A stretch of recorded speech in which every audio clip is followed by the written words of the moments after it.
Schools are not perfect, and we all know it. It has relatively failed us as a generation. And if you have never thought about this topic at all, this is why I have made this video essay and corrected 6 ways that I think the school system failed us as a generation. Stick to the end where I provide some possible solutions to this giant of a problem. Number one, as an African, the school system failed us for not teaching us about our mother tongues. It shamed and made us not talk about our mother tongues. There was a tendency in our schools to shame us for speaking in our mother tongues and focused mainly on one's ability to be fluent in the English language. Intelligence was somehow measured by one's ability to be fluent in the English language. And this excluded the fact that language is just a currency, a currency. It is a medium of exchange between people for communication. No language is better than the other one. And knowing one's mother tongue is very important because mother tongues play a major role in our identities as individuals. I explained this in my earlier videos, so you can check out my other videos for more detailed information on how a language plays a bigger role in our identity as individuals. But just for the sake of this video, let me give a brief summary of what role language plays. As Professor Guga Wadiongo always tries to allude to, language is the embodiment of the values and experiences that a culture has accumulated over the years of the culture's itself existence. So, being shamed and being not told to speak in your mother tongue in the ground of schools makes one despise their own language. And as a kid, you won't know what is happening. You trust the authorities on what they are telling you. This, as a consequence, alienates one from his or her own identity as a person because if you become alienated from the history of your ancestors, you will lessen the grounding of yourself as an individual. It lessens the concreteness of the grounding of even the future generations because kids are the future of the country itself. So doing that is lessening the grounding of the future generations. And another consequence of that is a culture that is lost in modernity. It is lost in the chaos of modernity. Lost in the sense that you are so far away from the grounding of your ancestors, the identity of your ancestors. You're not as close as you can to it. And on the other side, what you have emulated and taken into account and embodied is the English language which you do not identify concretely with because it is the language of foreigners. It is a language that was accumulated by other people and not for you. So you become sort of in the middle of the spectrum. Number two is not being keen on talent-based support. Is this student good at this thing and not at that other thing? Kamau has a mind of a footballer and not of that of a mathematician. Even his body intelligence is clearly that of a footballer, and when it comes to math, he brutally fails. Is there anything else that Kamau is interested in? Because he totally fails in his chemistry examinations. Is there anything else that Joroge can do well? Because he's totally not interested in physics. These are kinds of the things that never crossed the minds of our educators. The only thing they cared about is whether we were good at maths or not. Can my class write a good English composition? Is my class aware of all the elements in the periodic table? Not much was being taken into account, whether we were good at football or not, or badminton, or basketball. They didn't pay enough attention to those kinds of talent. As a consequence, our Messis and Ronaldos were not lucky. Their talents faded away into their base. The only place that they got to show off their skills was during something like physical education, and there was not much that happened after that. Physical education was all about exercising, not paying attention to who is good at this or that. If one was lucky, school competitions were where you had the chance of advancing your interest. However, if your team was not as good as you took back home your skills after a series of defeats. This is the same as other talents like art, music, dance, or any other talent you can think of that wasn't part of the grading system. All these forms of talents were seen as recreational activities or sources of entertainment rather than things that one could build a career from. As a consequence, we had to agree subconsciously with our tutors that the only way was through understanding calculus and finding moles in a chemistry equation. Number three is prioritizing grading over learning. This is another thing that had a very negative consequence that is very long term until someone becomes aware of it and tries to understand the logic behind it and liberates oneself from it. The point of school is to teach you things and skills that would later be applied practically in the real life. For example, things like financial literacy, the art of problem solving, and emotional intelligence. It was also supposed to teach us how to think and definitely not what to think. So, when a teacher came into class, they did not explain why we needed to know why solving a quadratic equation was important. If there is something that I have come to learn lately, is that if I know what I want to learn from a book, it becomes very easier for me to read it. The book becomes very enjoyable and I'm able to read it well without feeling like it's a chore or something. The same case ought to be applied in schools. Teaching students why learning the structure of the heart is important, or telling them that being good at maths rewires your brain to become a problem solver will make learning more enjoyable than feeling like it's some kind of a job that you have to get through with and be done with, and also not feeling like it's being forced down one's throat. Number four is a hard pill, which is the inavailability of competent teachers. Capitalism is one of the plagues that have plagued the modern world, and despite its merits, it surely doesn't lack its disadvantages, which are very huge. Most teachers, as far as I'm aware, are cash oriented rather than passion oriented or interest oriented. The version of a teacher or an educator that I think ought to be in existence in our society is very not akin to what is evident in the modern era. Without even going further to the video itself, the last 3 points proves that claim that I have just made. And I'm not saying that all teachers are bad. Perhaps I should say this in the conclusion.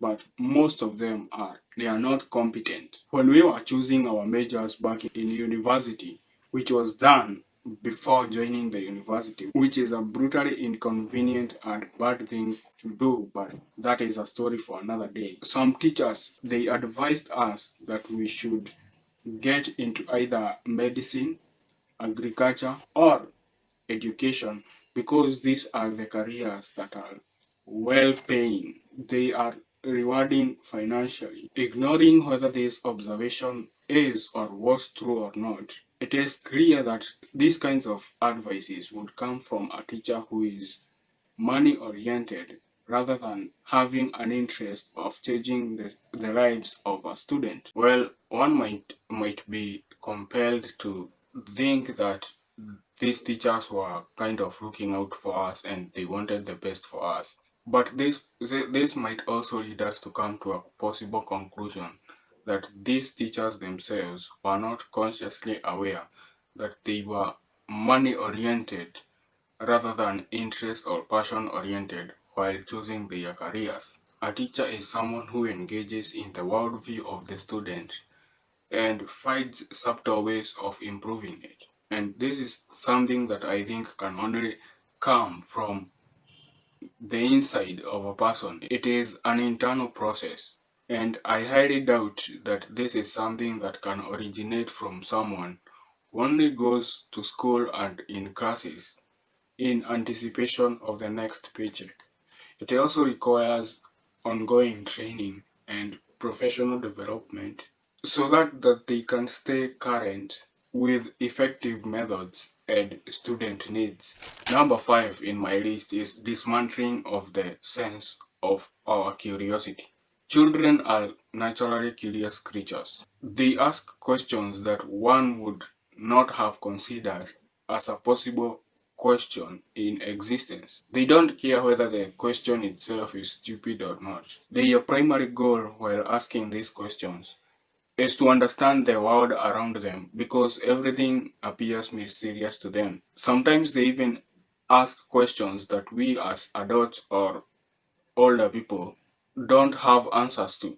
And if we pay enough attention to this characteristic of children, we can learn a valuable lesson. There is so much information in the world right now, and even the smartest person in the world doesn't even know even close to 5% of their total available information. This knowledge and awareness is a humbling experience, and the only way to be safe around this kind of situation is to keep a curious mind.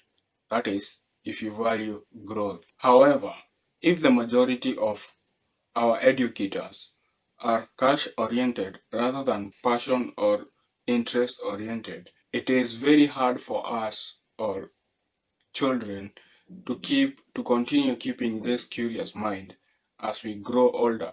It becomes harder and harder to be always curious because the flame keeps fading away as we grow older because of what we have talked about valuing grading over learning. We start as we grow older to feel as though school is a job.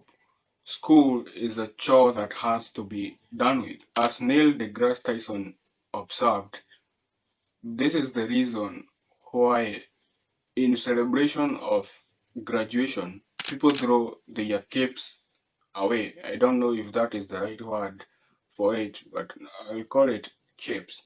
We throw the capes up. This signifies that school was some kind of a job that needed to be done with. And finally, you have come to relieve yourself of it. This is a failure of the education system as a whole because schools are supposed to teach us that being in school is just the foundation of the starting of life. And when you are done with school, you have a proper grounding to face life as it is. It's just the beginning of the learning process, the beginning of growth, the beginning of taking responsibility on your shoulders, and you have the proper tools to face problems. The last one on my list that ties to the previous point about curiosity is teaching us the value of admitting ignorance. As I pointed out earlier, there's so much information in the world out there, and we are all going to die without even knowing 5% of it. This might sound too astonishing to most of us, but it's a true fact. When you look at the sciences, from neuroscience to astrophysics to biologist to pick your field, to psychology to agriculture to football, pick your flavor. These are all sources of information, and it is not in the capability of anyone out there in the world, any human being, to embody all of the information that is out there in all of these fields. This is a feat that humanity can only reach when we merge with maybe artificial intelligence in the future. It's called the singularity. Perhaps in the near future, but for now it is completely impossible. And due to this, it is a value, a good value to have, or I don't know what to call it, but saying I don't know is one of the best things that you can do in your life because it shows you are humble enough to realize your limits as a person of not knowing everything and are willing to learn from someone who knows. This is a thing that is lacking a lot in the society, I can somehow blame this on the education system because valuing grade over earning makes us somehow want to be perfectionists. It makes us subconsciously want to feel like we know everything. And it's a fallacy. It's a fallacy for the reasons that I have pointed above. If the school you went to offered all of the above, consider yourself lucky. The majority of us did not. And here are some possible solutions that I think we as human beings can do on our part, and even the education system can try to rectify. Encouraging bilingualism, or in case of here in Kenya, trilingualism will be the term, is one of the step forward against the problem of identity. And as we had pointed out, mother tongues are important in identities of individuals. There is absolutely no reason of discouraging the use of mother tongues in the grounds of schools. Absolutely no reason. Because as we have already seen, language is just a currency of communication. It's just a mean of communication.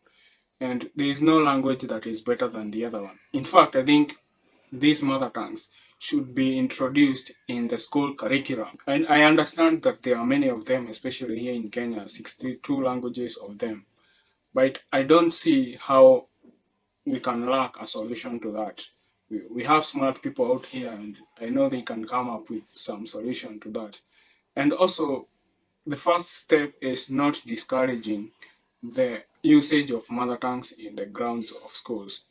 That is my opinion. Another thing that might be effective is parents taking the responsibility of teaching their kids their mother tongues. And I'm not saying that the English language is irrelevant. Like, come on, I'm the one using it right now. It's good to have a bag full of languages on your side. My point is, great nations like the Chinese, especially the Asians, the Chinese, the Japanese, the Russians, they don't see that English language is the best language in the world, and that is the reason, one of the main reasons that they have reached the feat that they have right now. We should emulate that. We should even start writing books in our mother tongues. The second solution that I suspect can solve most of the above problems that I have already explained is the availability of competent teachers. This is the game changer in town, in my opinion. Now, I don't want to claim that I have the solutions, the approach that we should take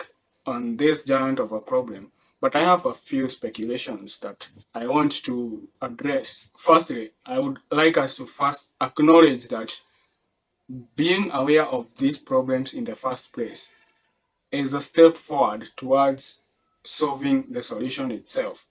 I'm a firm believer that being aware of a problem is far much better than being ignorant of the problem itself in the first place. Be it good or bad, being aware of these underlying issues and impediments will make most of us question our decisions and take a step back and question our life decisions. There are two ways of doing this. And the first way is the incompetent teachers that, to be fair, they aren't incompetent in everything. They are just incompetent in teaching. So these teachers can start deeply reflecting on what they really like.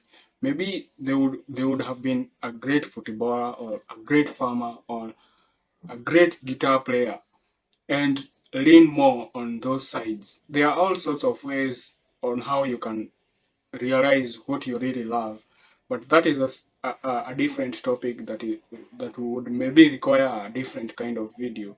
But reflecting on what you really love can make these incompetent teachers lean more on what they are competent in. The second way is the people that are in totally different fields that are not teachers.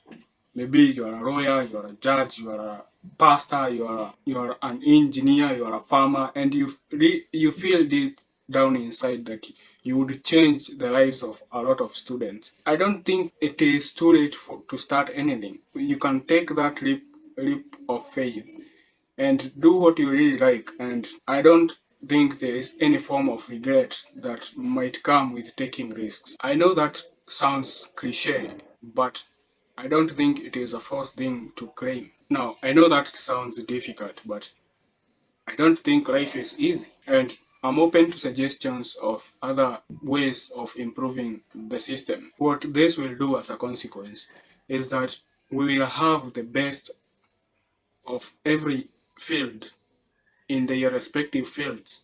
And I don't see how the outcome of applying these things might produce a worse regime than the one that has shaped the current society. We have a new education system here in Kenya, and it is relatively new, and I don't have much information about it to have a concrete analysis on how it might affect the future of the of this country. It is a competency based curriculum because that is the whole name of it, CBC curriculum. And it seems to hold a lot of potential for the future of this generation. It is expensive, that we know of, and it seems to equip kids with a lot of useful skills at a very young age, from cooking to art to agriculture to computer science, etc. etc. Since my whole video has mostly been revolving around the topic of competency, we have every reason to be hopeful about this curriculum. If I were asked, I would say that's not nothing. That's something.